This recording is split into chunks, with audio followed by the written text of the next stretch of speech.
I just want to vent about the whole Chelsea FC situation that we found ourselves in, and just give my take on it. And then, I just want to get up out of here because honestly, this shit is actually very depressing, and it does genuinely make me sad because I've been a Chelsea fan since 2010, if I'm not mistaken.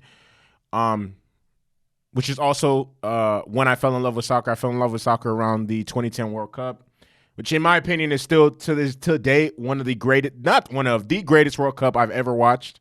And I've watched every World Cup since. It was better than 2014. It was better than 2018, and it was better than the most recent one. But I'm not going to sugarcoat anything, and I'm just going to talk and say how I feel. And yeah, so Chelsea right now are sitting at 10th in the league. We're mid-table side. We have 31 points, and it's important to note that 10 of those points were won by Thomas Tuchel, and so that makes 21 points since September. In our past 11 games, we've only scored four goals, and we only have 2 wins in the past 16 games. And today's game might have been the easiest. Yesterday's game, I saw Tottenham pick up the easiest win I've ever seen in my history of them being a Chelsea fan. It was just effortless for them. And it all started with the lineup. I'm not exactly sure what Graham Potter was thinking. I'm not sure why Benoit Badiashile doesn't start over Kalidou Koulibaly. He's assimilated himself very well into the Premier League. He hasn't had any of the struggles that Koulibaly has. I'm not exactly sure why he didn't make it to the starting 11. He started all of the other previous league games. Ruben Loftus-Cheek, I don't want to see him playing next to Enzo Fernandez anymore. I'm not exactly sure why he continues to make the starting 11. Another Kai Havertz. I literally, the definition of insanity is trying the same thing over and over and over and over and over again. I do not understand how many times or why. Here's the crazy thing of why I don't understand why Kai Havertz is playing up top as a striker. Kai Havertz himself doesn't even want to do that shit. I've seen on so many interviews, Kai Havertz has literally said, I do not want to play striker. Striker is not my preferred position. But and he says I'll do it for the sake of the team. But for some odd reason, Graham Potter continuously plays this. I'm like, he's not good at it. He'd be, because Kai Havertz is this in blistering form, right? Kai Havertz is in blistering form, right? I just don't understand why he's continually start up front as a talisman. He's not even good at it. Like, instead of Koulibaly, I'm not exactly sure why Benoit Badiashile doesn't start. Instead of Loftus-Cheek, I'm not sure why Dennis Zakaria doesn't start. Instead of Kai Havertz, I'm not sure why Aubameyang isn't getting play or David Datro Fofana. Why is Hakeem Ziyech still playing? He's not even going to be here after, I don't understand exactly what's going on. And ultimately, at the end of the day, this isn't a situation where we can just get a new squad. We've already spent a lot of money on these. And mind you, these are talented players. We've already spent a lot of money on these players. It's already time. So it's not, this isn't a situation where, we just need to buy new players or whatever the case may be. Like, Graham Potter is genuinely running out of excuses right now. Like, it's getting harder and harder to defend him. I'm not even going to lie. Losing to Southampton last week should have done it for me, but I think today did it for me. I just don't. And here's the thing. I live in Los Angeles, California, so I have to wake up early and sacrifice sleep to watch these games, and I do that. I love it because I love Chelsea. I love Chelsea so fucking much. It is my favorite soccer team. It is the only soccer team I genuinely support to the ends of the earth. I love Chelsea FC. I love Chelsea FC, but this is getting ridiculous, and I pride myself in being a practical person and not overreacting and not jumping to conclusions and all these other things that I see a lot of people. And I try my hardest not to be negative and not to take everything out of context, because I understand what Graham Potter walked into isn't the most ideal situation and it isn't the most practical situation. You know, he became the coach midway through, not even midway through the season, like a month or some change into the season. A lot of the players were injured. N'Golo Kante was injured. Reece James was in and out the lineup. Ben Chilwell was injured. Zakaria got injured. Kovacic was injured. Raheem Sterling was injured. Christian Pulisic injured. A lot of, there wasn't the most ideal situation. And then also we did need reinforcements at certain positions. We needed, the injury thing, there's no more injuries. Okay. People are healthy now. The only person that I know off the top of my head is injured or still hasn't, fully participated with the team is N'Golo Kante, and he hasn't had a run of, but that's just one person. Like it's like literally running out of excuses.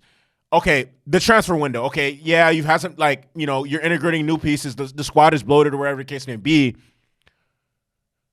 Bro, the players that we have are good enough to win some of these games. Like, we're losing to teams, and it's not even just we're losing. It's the way we're losing.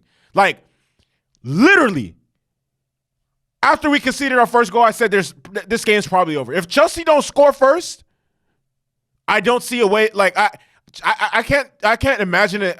Like, when Chelsea go down 1-0, it's not in my mind. It's like not like in years past where it's like, oh, we're just gonna win the game 3-1, 2-1, 4-1. No, it just like I knew for a fact, like, when Chelsea conceded the first goal, I was like, there's a better chance that Chelsea will concede a second goal than we will equalize. And then obviously look at the way Graham Potter managed the rest of the game. Heung-min Son comes on as they're up 1-0. He doesn't make any substitutions or changes until the 80th minute. That's when he finally decides to bring on Mykhailo Mudryk and Pierre-Emerick Aubameyang. And I just don't understand the thought process anymore, the logic. I'm not gonna call for his job anymore. I'm never gonna say, oh, someone needs to be fired. But yeah, I'm firmly convinced that it's not gonna work anymore. I just don't understand. I don't understand, like, the whole trusting the process thing. I don't see. There's nothing to trust. We're not significantly getting better every single week. I don't even understand why.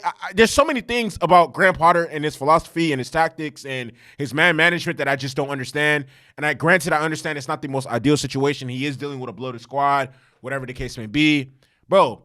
Pick like 15 guys that you want to use for the rest of the season and just ride it out with those dudes.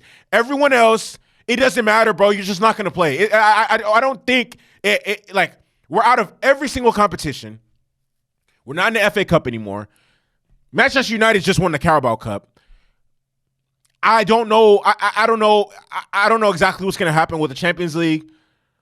In terms of the Premier League, we're not making the top four. We're not getting European football for next season. I don't even want European football for next season if it's not the Champions League. I don't want to play in the Europa League. I don't want to play in the Conference League. I don't want to play in any of that shit. If it's not the Champions League, I don't want it. Chelsea are a mid-table side this season, and that's why we're sitting at 10th. We're a mid-table side. That's why we're sitting at 10th. I guess the only thing we could hope for is that we get at least 40 points this season. That might be the lowest point total we've had since probably like before Roma in the past 20 years. But what am I supposed to say? I don't know. Nothing seems to be working. I think it's just best. And here's the thing. I don't fault them. I don't fault the board for firing Thomas Tuchel. Apparently, they, like, Simon Jordan himself from TalkSport said, they had valid reasons. And then also, what people fail to understand is we were struggling with Thomas Tuchel. We were struggling with him, and he had alienated a lot of the players. A lot of the players did not like him anymore. A lot of players did not want to play for him anymore. And I think it's so crazy that people, oh my God, Chelsea made the worst decision firing Thomas Tuchel ever. PSG did the same thing. Dortmund did the same thing. PSG did the same thing. He has a track record of things going bad. Like, it wasn't just Chelsea made a terrible decision. I don't think Chelsea were wrong in firing him because, one, we weren't the top team we were anymore. He had alienated a lot of the players. He had pissed off the board. They were not working.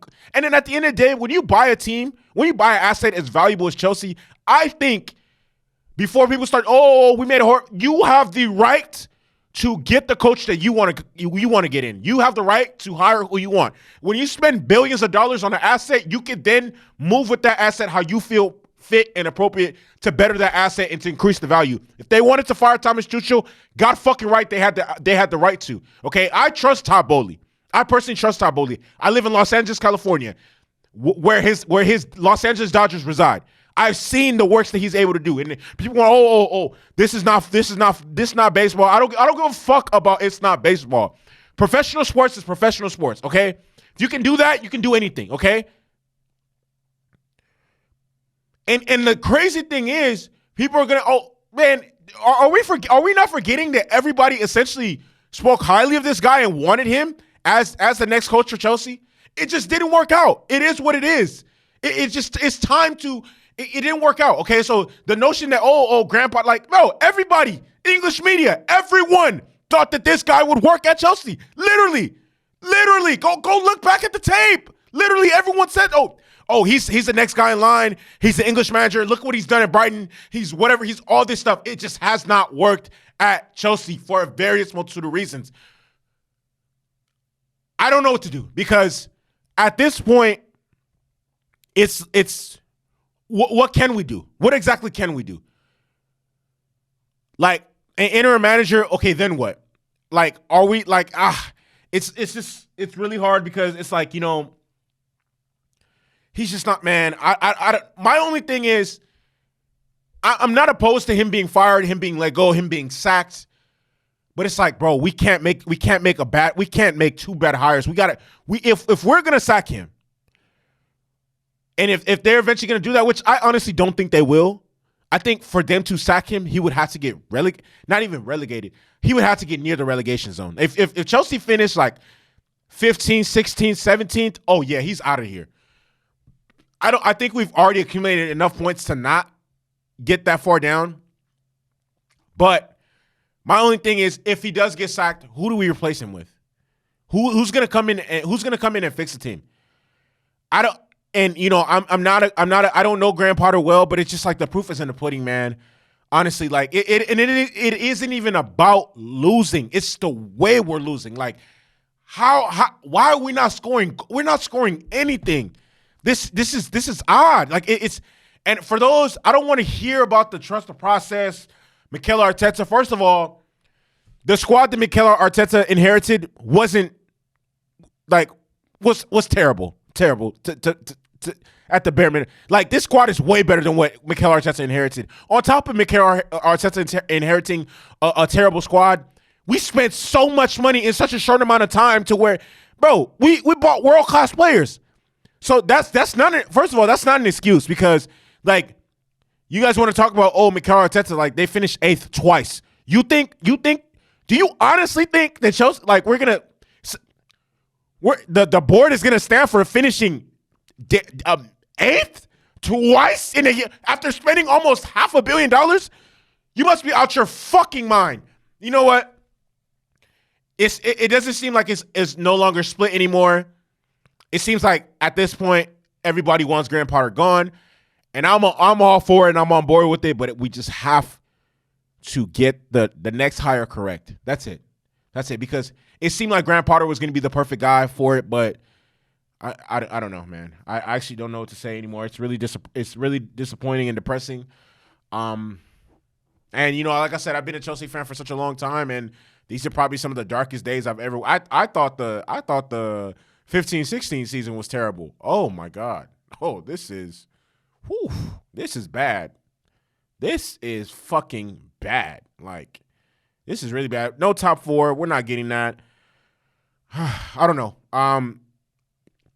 I definitely want to be more consistent with the Chelsea videos, so I'll try my best to get to that. I don't really have anything else to say. Like, comment, subscribe. Let me know how you feel. At this point, I'm just trying to get a consistent flow of doing these videos every game day and when news drops. But with that being said, regardless, I still feel London is blue. London is blue. London will always be blue. We're just having really, really down year right now, a terrible season. But with that being said, yeah, my name is Michael DeLu. I'm out this bitch.